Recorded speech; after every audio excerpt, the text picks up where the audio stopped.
No matter where you come from, no matter where you're going, here's a place where you can take comfort in the knowing that whether if you've come to stay a while or just passing through, this door is open to you. Come and let's be silent. Come and share a hug. Come, let's pray together. Come, love and be loved. From the blissed out to the turned out, from the pampered to the abused, this door is open to you. Come on in. Come on in. Come on in. Come on in. The God in us recognizes the God in you. The God in you. Whether you're black or white, gay or straight, Christian, Buddhist or Jew, this door is open to you.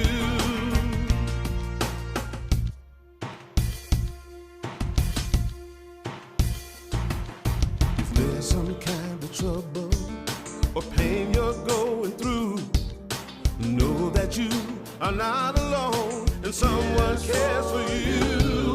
As an individualization of divine point of view, this door is open to you. This door is open. This door right here, this door is open to you. Is open for you. This door is open to you. This door is open. I'm talking about this door. This door is open. I said this door is open to you.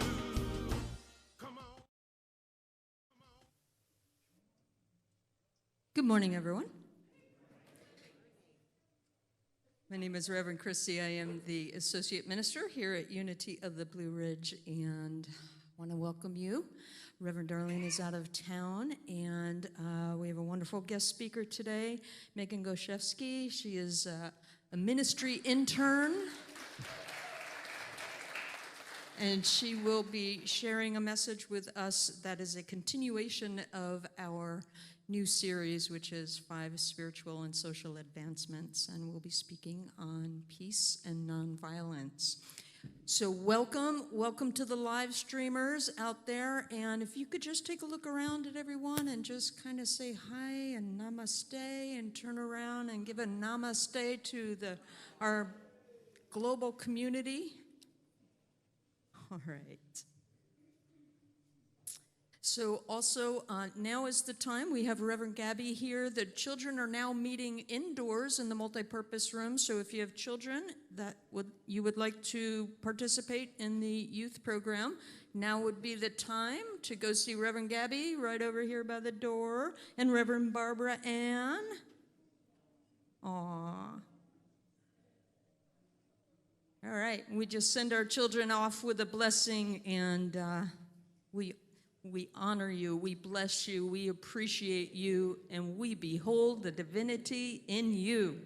Have fun.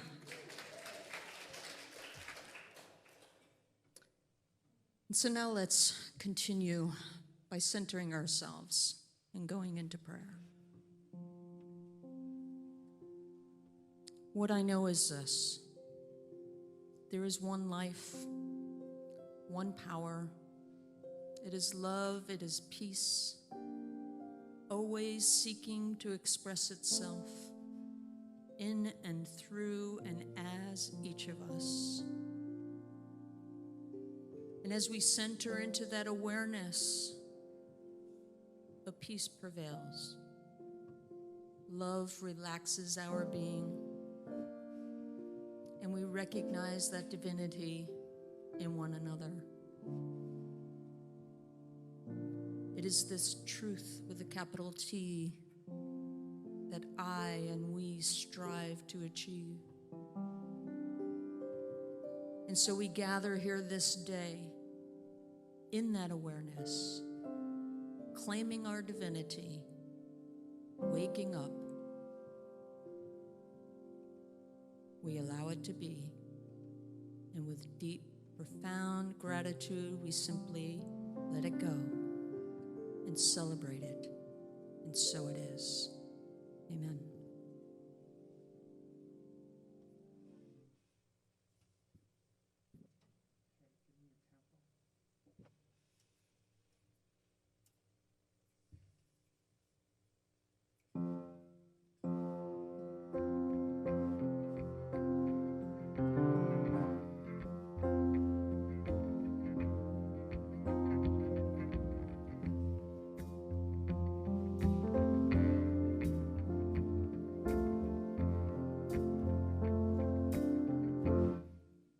just before you say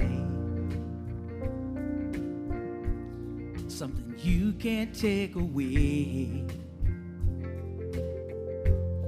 Take a breath and let it out. Try to think about what would love do now. Wondering if I should cross the line for good. Whatever you decide, you'll ask yourself inside, what will love do now? Everything is either an act of love or a cry for love.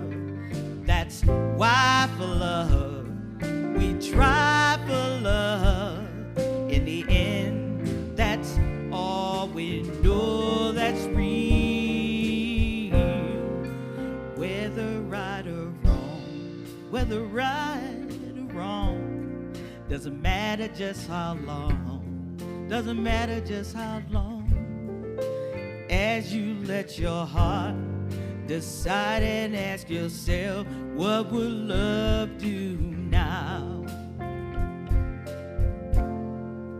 Everything is either a cry for love or an act for love.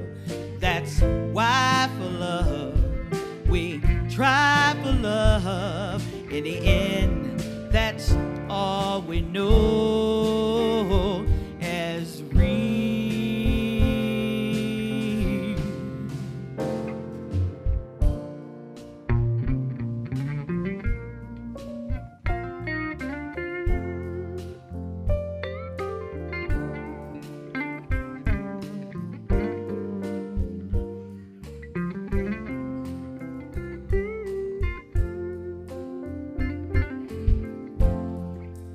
Whether right or wrong, it doesn't matter just how long. As you let your heart decide and yourself from inside, what would love do now? What would love do now? Yeah. What would love do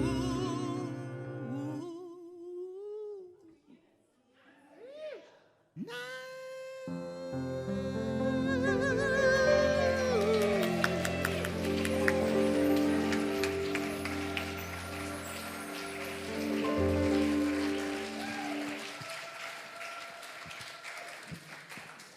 The amazing Cat Williams and our amazing Unity Band. We are so blessed. What would love do now? Boy, did I need to hear that one this morning. Everything is perfect, right? In the unfolding of the divine in our lives. So we're continuing our series on 5 spiritual and social advancements, and today's focus is on peace and nonviolence. And here at Unity, we pull that recognition of divinity inward, and we hold ourselves accountable for that. And I keep thinking of the phrase that Reverend Darlene says all the time is, as long as you got skin on, there's still work to do, right? So this idea of peace, I was just reflecting on that this morning, and you know, it's achieved through understanding. Nonviolence is achieved through our own individual actions, and that is being the gatekeepers of our mind, to keep our thoughts anchored in consciousness, to be the gatekeeper of, I'm Irish and Italian, the gatekeepers of our mouth, right? So how we express ourselves. This whole idea of peace and nonviolence starts within. And as we center ourselves in that awareness, we are able to move outwardly expressing that idea. And Gandhi really taught that, you know, he said it's through our actions. And so I was thinking, if God is love and God is peace, May we live a life that is God-inspired, at peace within ourselves, extending understanding outwardly, letting it show up as compassion and service, rather than self-protectiveness, and therefore promoting connection versus separation. There's a quote by Viktor Frankl that says, "Between stimulus and response, there is a space. In that space is our power to choose our response. In our response lies our growth and our freedom." And so I wanted to share some ideas. Martin Luther King, of course, a big advocate as well for peace and nonviolence, says, "Violence is impractical because it is a descending spiral ending in destruction for all. It is immoral because it seeks to humiliate the opponent rather than win his understanding. It seeks to annihilate rather than convert. It is immoral because it thrives on hatred rather than love. It destroys community and makes brotherhood impossible. It leaves society in a monologue rather than a dialogue." Another quote by Elizabeth Cady Stanton: "Love is the vital essence that pervades and permeates, from the center to the circumference, the graduating circles of all thought and action. Love is the talisman of human weal and woe, the open sesame to every soul." I'm going to end this with a quote by George Bernard Shaw. "This is the true joy in life, being used for a purpose, recognized by yourself as a mighty one, being a force of nature instead of a feverish, selfish little clod of ailments and grievances, complaining that the world will not devote itself to making you happy. I am of the opinion that my life belongs to the whole community, and as long as I live, it is my privilege to do for it what I can. I want to be thoroughly used up when I die, for the harder I work, the more I live. I rejoice in life for its own sake. Life is no brief candle to me. It is a sort of splendid torch which I have got to hold for the moment, and I want to make it burn as brightly as possible before handing it on to future generations. May we live in love. May we be used for love. May we live love."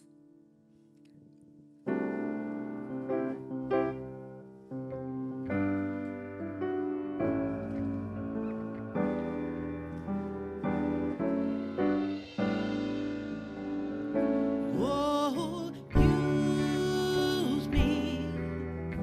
Oh, God, I stand for you. And here I'll abide as you show me all that I must do.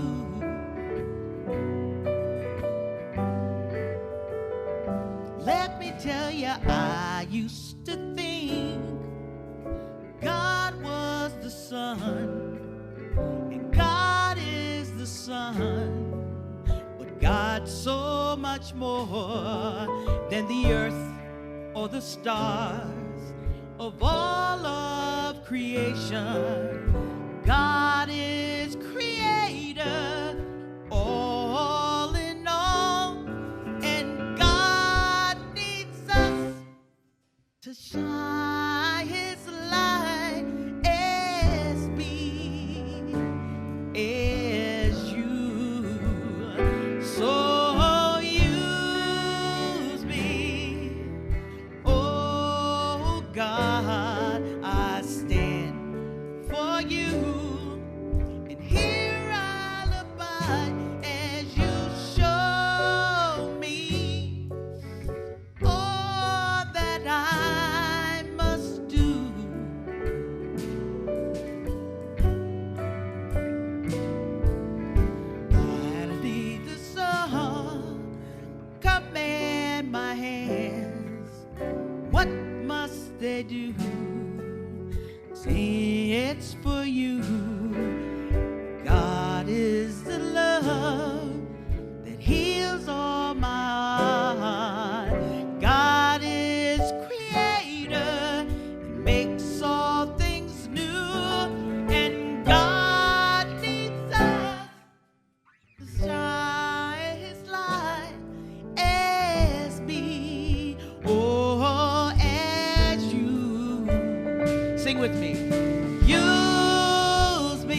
So now it's my absolute honor to introduce Meagen. Meagen is a member of our community. She's on the ministerial path. And I'll tell you, there's so many people that I would trust my consciousness with, but it just so happens that we're prayer partners. And I don't know if I'm outing us as far as that goes, but, you know, and it's just so funny that we're always in sync. And between the head and the heart, we seem to get right back to truth with one another. So you're in for a treat. Please help me welcome Meagen Gosiewski. Thank you, thank you, thank you.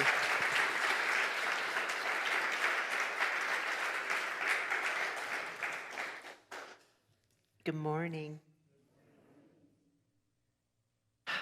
I'm excited to be back. I've been thinking about this talk all week. I kind of felt like a kid at Christmas. I'm like, I get to go talk at Unity again, my church, my spiritual center. So for those of you who don't know me, again, I am Meagen Gosiewski, and I gave a talk back in July, and I guess Reverend Darlene liked it, and she said, why don't you come on back this week? So here I am. I am studying to become an interfaith minister with the an institution, the Emerson Institution out in California. They're a New Thought institution of higher learning, and I will go on after that, and knock on wood, I'll be able to get a doctorate from them as well. So this is just a wonderful experience. I'm enjoying every minute of it, and I really like this part as well, is to be able to speak. So my family and I have been members here for coming up on 7 years. I cannot believe it. It's been a long time. So I'm just grateful to be back with you all again today. So we are going to talk about, again, the 5 spiritual and social advancements. And this is a 5-part talk. This is week 2 on peace and nonviolence. And if you saw last week, first of all, did anybody make eggplant parmesan? If you saw last week, you know what I'm talking about? In my head, I'm like, oh yeah, we're making that. And then I remembered how long it takes. So anyway, if you don't know what I'm talking about, definitely check out last week. Reverend Darlene really brought it home. And that was the first talk where she talked about oneness and organic divinity. So definitely get an organic eggplant if you do decide to make eggplant parmesan. So the little byline, I looked on the website when I first started preparing my talk, and the little byline on the website said, peace and nonviolence. We live in a mutual web of belonging. The way of peace and nonviolence guides us to harm none. So I thought I'd start out with a little kind of ditty, little talk, a little short story that I thought was funny and very appropriate for this. So there was a man who lived in the big city. And he had been his whole life in this corporate environment, nose to the grindstone, hardworking, just lived to work. And he's coming upon retirement. And he decides, you know, I don't think I want to do this anymore. I want to do something different. I'm tired of city life. I want some peace and tranquility.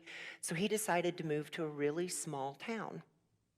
So he moves to this small town, and he and his wife get situated in the house, and they create a garden, and you know, everything is wonderful. Flowers are blooming because they move at the first part, late spring, early summer, and all these, you know, wonderful things are happening. And he's like, yeah, this is what I envision. This is the peace that I was looking for. Well, as summer moves on to fall, he realizes that, oh, he lives down the street from a school. He didn't really pay attention. He had been so wrapped up into setting up his new existence, his new home life, that he didn't realize that there was a school like a block away. Oh, well, he thought it'd be nice to see the kids walk into school and, you know, the little extra traffic in the morning and the afternoon. And lo and behold, these 3 boys come down the street. They have these big sticks in their hand. And they're going down the street and bang, bang, bang on every single garbage can, all the way down the street. And the old man, yeah, well, what's going on? I did it the way back from school as well. This went on for about 3 or 4 days. Clang, clang, bang, bang, all the way down the street. And he thinks, well, I came here for peace. I got to think of something. So he goes up to the boys the next day and he says, hey, fellas, you know, I just moved here from the big city, and your clanging and banging reminds me of what my life was like before. And, you know, it just puts me in a spirit to say, why don't you keep doing it, and I'll give you $1 a day if you do it.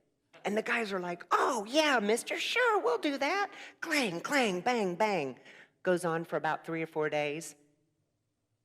The man goes back out to the young boys and says, hey, fellas, you know, I've realized I'm kind of on a fixed budget here. I just can't do $1 a day like I promised. Are you going to be okay if we do 50 cents a day? I'll still give you 50 cents. And the guys look at each other and they say, yeah, that's all right, mister. Clang, clang, bang, bang. 3 or 4 more days go by. Man goes back out to the boys and says, you know what? There's just so much going on with the economy, and I'm just really, really trying to make sure that my finances are good. Can we do 25 cents a day? And the young boys look at each other and they say, you know what, mister, no, that's not worth our time. They lay down the sticks, and the man lives in peace for the rest of his days. Now, I say that because that, first of all, it made me laugh out loud when I read that story, and I thought, that is so perfect, because it really summarizes what we're here to talk about today, which is peace, because he was looking for peace, but it's also about nonviolence. So he could have gone out on this front lawn with his shotgun, get off my lawn, get out of here, boys, right? Scared them off, or taken a stick and chased them, or whatever. He could have chosen something that was more aggressive, but he chose nonviolence. He met those boys where they were. And I just thought that was such a great way to start out this talk, because it summarizes what life can be like. We can create peace. We can, by acting in nonviolence. So let's first define what peace and nonviolence are. There is definitely a difference. So as nouns, the difference between peace and nonviolence is that peace is a state of tranquility, quiet, and harmony. So that's what the man was looking for. It's an absence of violence and an absence for civil disturbance, whereas nonviolence is a philosophy that rejects the use of violence and instead seeks to bring about change through peaceful responses to violent events. So you could say peace is an inside job, right? It's all about that work inside, and it moves out, but it has to start inside and come out. And nonviolence is our reaction. It's the way that we carry ourselves in the world. If there's violence happening, we choose to not be violent. We choose to not meet that. We choose to come with our hearts, and we choose to be peaceful. So I think a great example of this is when my husband and I became brand new parents to our son. So Ian we adopted my son when he was just a few months old. And you know, all these stories you hear about babies, and they are so cute. I love babies. And you just thought the holding of the baby, and you know, and you buy the clothes and you decorate the room, and everything is so exciting. And the baby comes home and there's naps and snuggles and crying and poop and vomit and more crying. And then all of a sudden you become so steeped in, I haven't slept in like 3 days. I'm so tired, right? It's all this work and all this, and you're just, we were so exhausted. We were so exhausted. It was a good exhaustion, but we were tired. And we realized, okay, we need to just take a break for just like a little bit. So we got a friend of ours to babysit, and he stayed with Ian. And we went to see a musician that we have loved for a long time. Does anybody know Sonatam Kaur? Has anybody heard that name? She is a Sikh woman.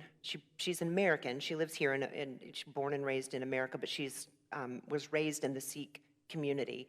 And Sikhism is very much about love and very much about peace. And her whole motto, if you ever see her, it's like being with an angel. That's the best way I can describe it. She is so peaceful.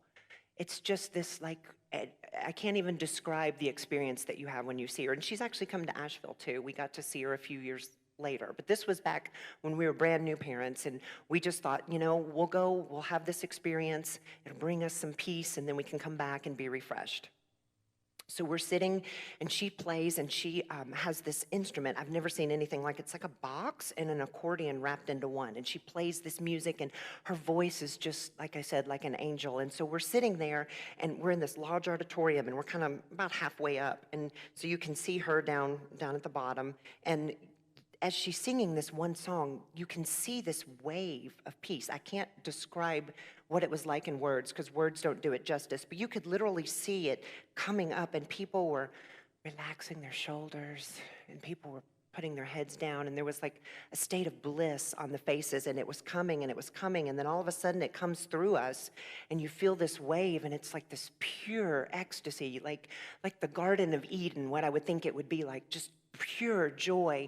And I remember my hands were on the armrests, and my husband Michael, he grabbed my hand, and I looked over at him, and he looked back, and we realized we were both almost in a state of panic.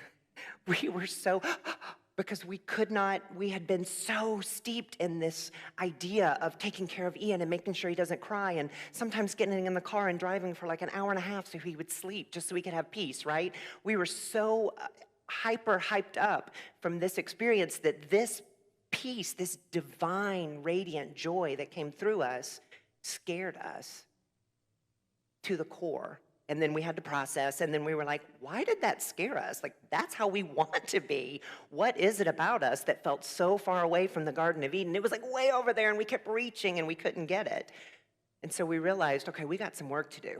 We got some work to do. So peace is a journey. We will fall away. I mean, this is, as much as we really try to not live in the duality, life happens. And we were so steeped in taking care of our child and making sure he had the best experience that we had forgotten about ourselves. And that often happens to us when we're looking for peace. So peace is a journey to get to a place that's really here. Peace starts here.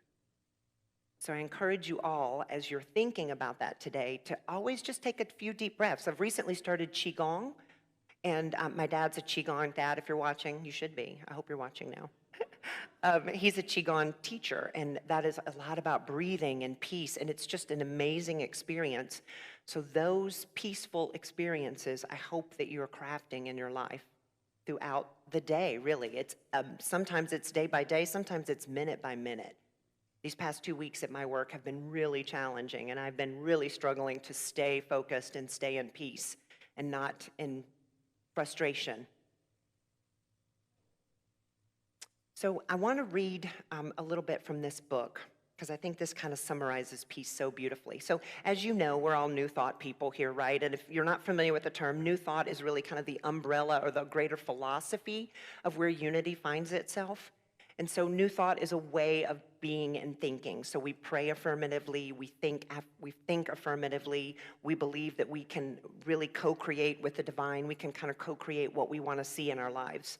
And so as I'm thinking about peace over the past 2 or 3 weeks, when I talked to Reverend Darlene about this talk, I happened last weekend, the little bookstore out front, where they have the donations and you can grab books. Of course, as I'm sitting there thinking about peace, there is a book literally laying on the counter that says peace, just simply peace. And I love that. You got to love how it's like God laughs with you. And so this is one of those experiences where I was like, okay, I hear you. All right. What do you want me to say? And so I'm just going to read the first paragraph. I think there might be a couple more of these out there if you want one. But I just think this perfectly describes peace as it relates to, well, I'll read it first, then I'll tell you. The men were sitting in a boat when the storm came up. The waves tossed the boat mercilessly. The men began to panic. They feared that the storm would end their lives. All but one, that is. The one who rested calmly and peacefully in the bottom of the boat. When they awakened him, he calmed the sea with the words, "Peace, be still." So at peace was this man with himself that he could command peace around him. That's from Mark 4:39. That last sentence spoke so deeply to me. So at peace was he, which we are talking about Jesus, the master teacher here. So at peace was this man with himself that he could command peace around him. And metaphysically, there's so many, I wanted to get into that, but we don't have enough time today. But metaphysically, if you think about the water and emotions, he was able to calm the water. He was able to help the people around him calm because he was calm. He walked in peace. It was every bit of who he was. So much so that there was a storm and they thought the boat was going to sink. And he just said, "Peace, be still."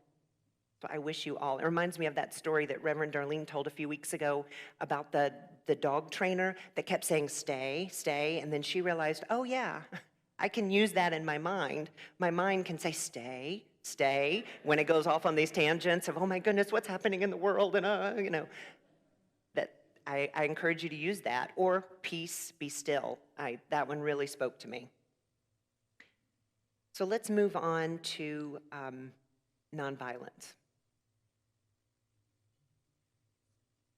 This one's a tough one, and I'll tell you why. So my son is Marcus. I see you. I know he's watching. He and Daddy are on the couch right now. My son Marcus is almost a black belt. He is 10 years old, and he is going to be a black belt, we think, probably sometime in the next few months. He's been practicing so long and so hard, and I'm so proud of him for all of his accomplishments. Yeah, yeah. There you go, Marcus. Oh, I know he's gloating. I know he's gloating right now. One of the things that they teach in martial arts, which is a reason that we really have steeped him in these teachings and in practice, is it is about nonviolence. Your body is not to be used as a weapon. That is a last resort. Now, defending yourself, yes, but attacking, no. That should never, ever, ever happen. So Marcus has this understanding inside of himself of, I'm not supposed to hurt anyone. I'm supposed to act in nonviolence.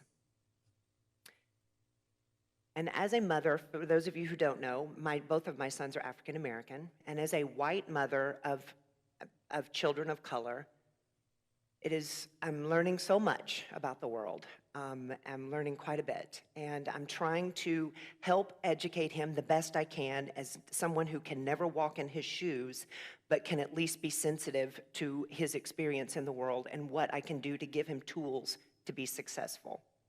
So one of the things we've been talking about a lot is the civil rights movement in the 60s. And Marcus has really taken a fascination with this. He's read some books about it. He knows all about Martin Luther King. We've talked a lot about this. And it's one thing to talk about a concept. It's another thing to see it play out. And now most of us, I was born in 1971, so I never saw the actual civil rights movement, but I've seen it played out in movies and in documentaries. So I've seen what it looks like, but Marcus had never seen that. And I was watching a show, okay, so I have to admit, sometimes I binge watch Netflix. I don't know if anybody else is guilty of that here. But I was binge watching this show that I like, and there was a scene that was a fictional portrayal, but it was a scene, it was like 5 minutes of the lunch counter movement that was happening in Dallas, Texas in the 1960s, where the young African-American students were going and sitting at the counters and demanding to be served peacefully. And so I thought, this will be a really great thing for Marcus to see, so we can sit here with him and he can experience this and then he can process it. So we're sitting there and we're watching, and it's this horrible, it is horrible. It's 5 minutes, and you all know, you know the story. They're swearing at them and screaming and pouring sugar and salt and all these horrible things. And I'm sitting there and all I want to do is cry, like right now. Because my son's watching it. And I can see his face. But I can't. I have to suck it up because this is not my experience. This is his experience, and I need to be there as a parent for him. So we watch it, the 5 minutes, and then it's over. And he's very quiet for a few minutes. He just sits there, and he ponders, and he has this look on his face. And finally I said, "What are you thinking?" And he said, "Why didn't they fight back? Why did they not fight back, Mama?" And I looked at him, and I said, "Why do you think?" And he thought about it for a moment, and he said, "I think if they had hit somebody, nobody would have listened to what they were trying to say, right?" And I said, "Right." Because they acted in nonviolence. Their message was heard all over the world. That is nonviolence. And that is something my 10-year-old son got. Yeah, he's pretty awesome. So the song specifically today, "You Use Me," that song really speaks. How can we be used by the divine? How can we be a vessel? How can we be the hands, the eyes, the feet, the mouth, the heart of the divine? And the best way to be able to get out into the world and do these things is by acting in peace, by sitting in peace, I should say, and acting in nonviolence. So allow the divine to use you in the way that you see fit. One of my good friends, who is a shaman here locally, we were talking about my talk this week, and she said, how do you feel about it? And I said, I feel good. I feel like I have everything ready. I'm kind of, ready to get it, and I'm ready to talk about it. And I said, how do you act in peace and nonviolence? Because she is a very peaceful soul. And she said, the first thing I do when I wake up in the morning and when I have periods of unease in my life is I say, am I right with God? Am I aligned? And if I'm aligned, then it's all good. So I ask you to do those things today. Use peace, use nonviolence. And Richard, could you come up? I want to give an example of a story that I think is so powerful that really personifies the whole talk that I gave today. So I'm going to read you something. On October the 9th, 2012, while on a bus ride home from school, after taking an exam, a young girl, the age of 15, was shot by a gunman. Her name was Malala Yousafzai. It was an assassination attempt because she had been an activist and a strong spokesperson for girls' education in Pakistan, specifically in her region that she lived. Miraculously, she survived a bullet to the head. Malala, as she is often lovingly referred to, was outspoken on her beliefs in the rights of equal education for girls and boys. The assassination attempt was there to quiet her words and place fear in any other girl who wanted an education. It didn't work. In 2017, Malala was the youngest person ever to receive a Nobel Peace Prize. She has since continued her education by graduating from the University of Oxford in England just last year in 2020. She co-founded the Malala Fund to help promote education across the globe and has raised millions of dollars for this effort. Malala continues to be outspoken about the right for education for girls. She is a shining example of peace and nonviolence. The quote that I'll read from you is from her that says, if you want to end the war, then instead of sending guns, send books. Instead of sending tanks, send pens. Instead of sending soldiers, send teachers. So I will leave you with this. Blessed are the peacemakers, for they shall be called the children of God.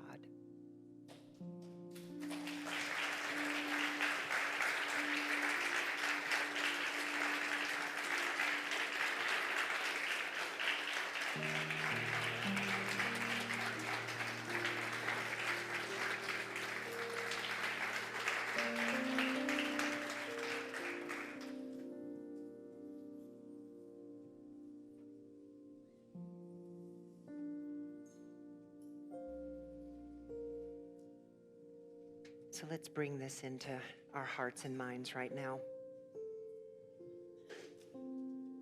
Just take a moment to touch your heart. Put your hand over your heart. The heart is an extension of the brain. There's brain matter in our heart. Whenever we are in an environment that is not peaceful, we should remember our heart can guide us. Just as Reverend Christie said from the quote earlier, there is a space between the thought and the reaction.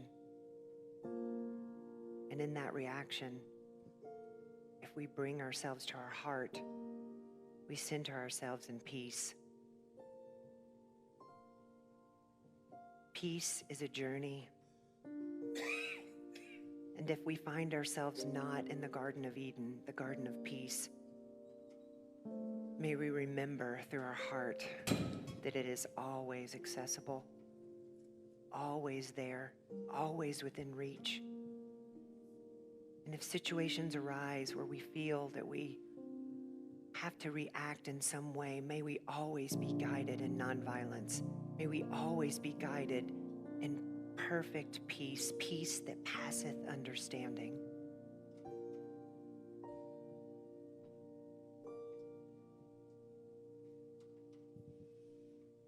I breathe in, I breathe out,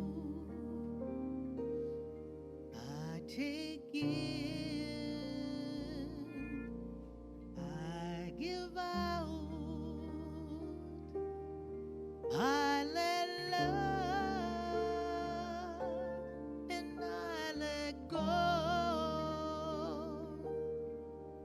I take it, and I know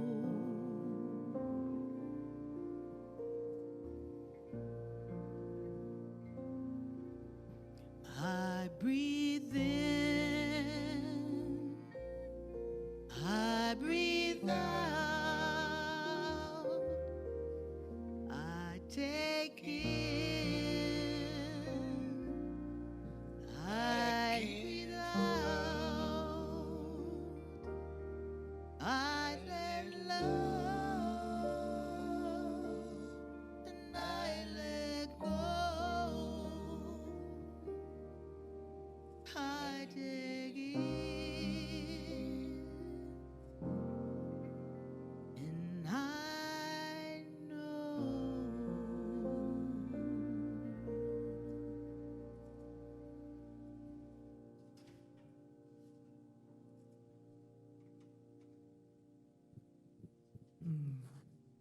Meagen, thank you so much for that message. Always forget, talk with my mask on. Just beautiful. Just a beautiful reminder of how every day we're always called to live from the heart. And beautiful message. So may we breathe that in. So I wanted to thank Meagen today for sharing, for all of you for showing up and being present and seeking connection and alignment with your own divinity and recognizing that divinity in everyone. I want to thank you for joining us through the live stream.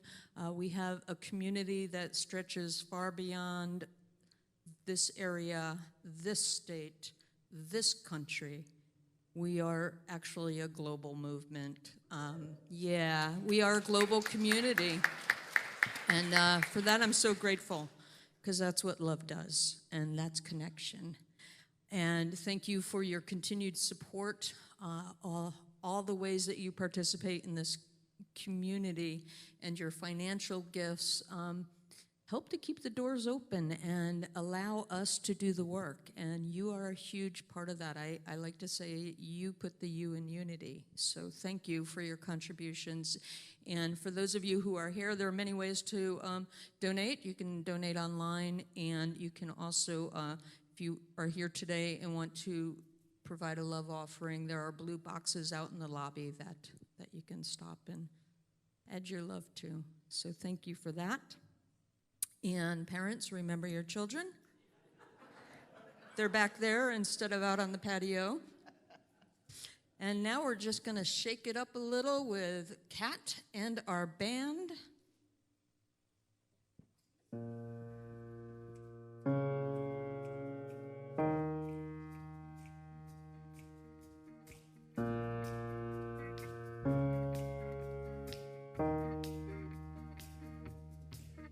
With our eyes wide shut in the middle of the night, we sit and hold the perfect vision. When the fears burn wild, we don't run and hide.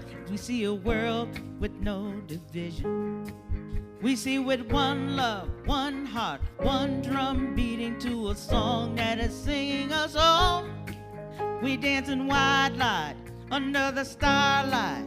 We are the sacred seeds of the sound of Om, and we say Aho, Amen, Om Shanti Om, and we say Aho, Amen, Om Shanti Om, 'cause we are the movers and the shakers and the peacemakers. We are the movers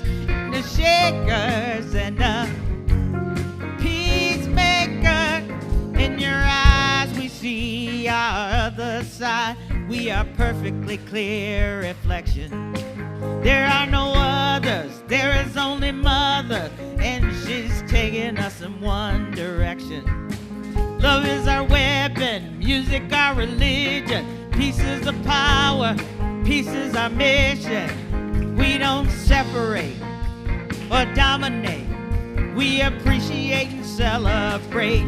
And we say, Ahom, Amen, Om Shanti Om. And we say, Ahom, Amen, Om Shanti Om.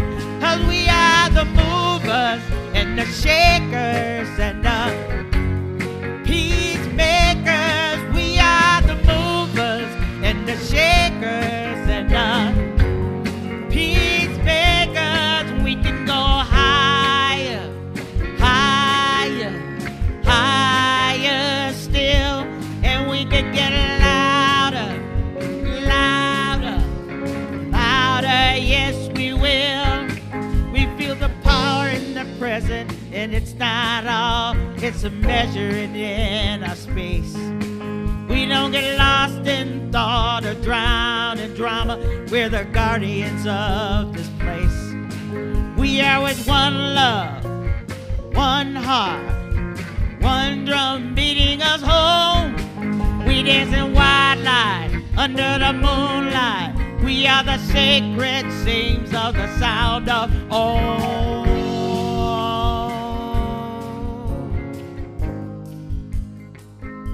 The sound of Om. Let me hear you. The sound of Om.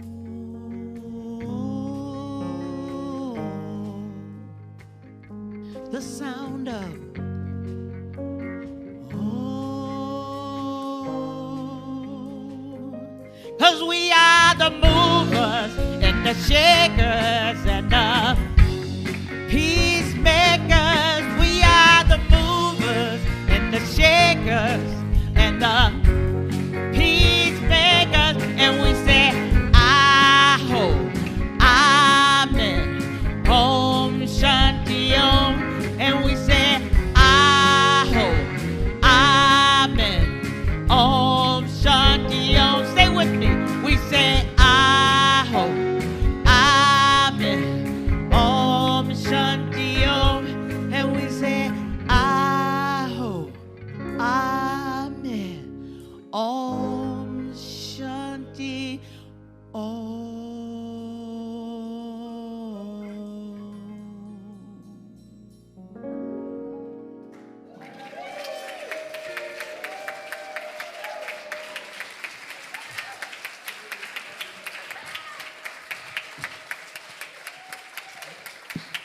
Aho. Amen. Om Shanti Om. Cat Williams and our amazing band, thank you to all of you. I don't know about you, but I needed this today. As always, Spirit, right on time. And I wanted to share with you as we bring today's service to a close, I invite you to join me in the unity prayer for protection. The light of God surrounds us. The love of God enfolds us. The power of God protects us. And the presence of God watches over us. Wherever we are, God is, and all is well. Guys, take us on out, shaking and grooving.